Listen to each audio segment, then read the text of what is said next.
Bitcoin, we hardly knew you. But you will occupy... Hold on. I mean, listen, I've got a couple things I want to say here. This is not the funeral for Bitcoin whatsoever. So follow me over here to the thing. I'm going to tell you what's going on here. Couple different things.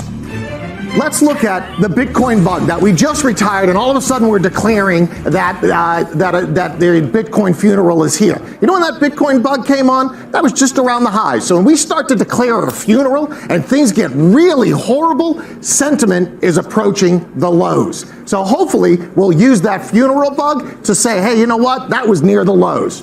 Number two, Bob talked about the Japan exchanges ordered to improve business conditions. It's actually a good thing. Short run, it's going to be a little tough because they're stopping new accounts from coming in, but actually they're cleaning up the system. They're making sure it's more robust, making sure it's better for people. And then finally, there was news today that Mt. Gox is going into rehabilitation, and they're going to distribute the rest of the $1 billion worth of Bitcoin. But here's what's great about that. They're not going to distribute it until at least Q1 of 2019. Everybody thinks all of a sudden there's going to be a wave of selling. Not happening now. So let's go to the chart and see where we are.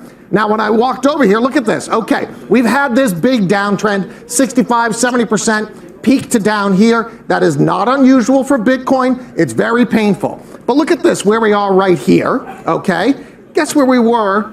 That was only back in November, okay? You know where we were a year ago?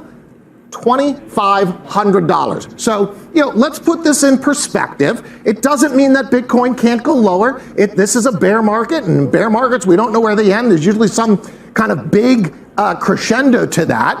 But this is by no means the funeral for Bitcoin. So, BK, when you look at that middle circle, the middle level that you just plugged in there, that's roughly December, early on December. That's when Bitcoin futures, correct me if I'm wrong, started trading. And then about 17 days later, we see the peak in Bitcoin, and we haven't seen that be resurrected, or we haven't seen that lower trend line be broken.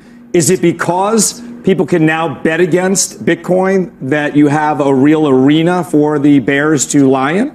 No, I don't think so. There's not enough trading in the Bitcoin futures to really, I mean, it's increasing, but to really put that kind of pressure on them. They're cash settled. There's a little bit difference there. I mean, we had a confluence of a couple different things. Remember, we had tax selling. Remember that we had a couple of these hacks. And then also remember that we've had $10 billion of new money go into ICOs. To me, the ICO market looks like that right now. Looks like December where we put up the Bitcoin bug.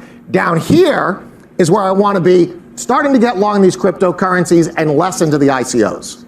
Question for you, BK. Do you think we should bring back the Bitcoin bug?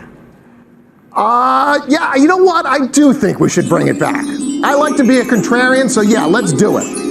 There it is. There he is. There it is. What? It was great. You did the hand thing, but you went the wrong way. I know, because you gotta look this way, and you gotta look. That was fantastic. Because I'm looking at the reverse in the TV. Anyway, it's hard to make your brain work that way. Mine just doesn't work.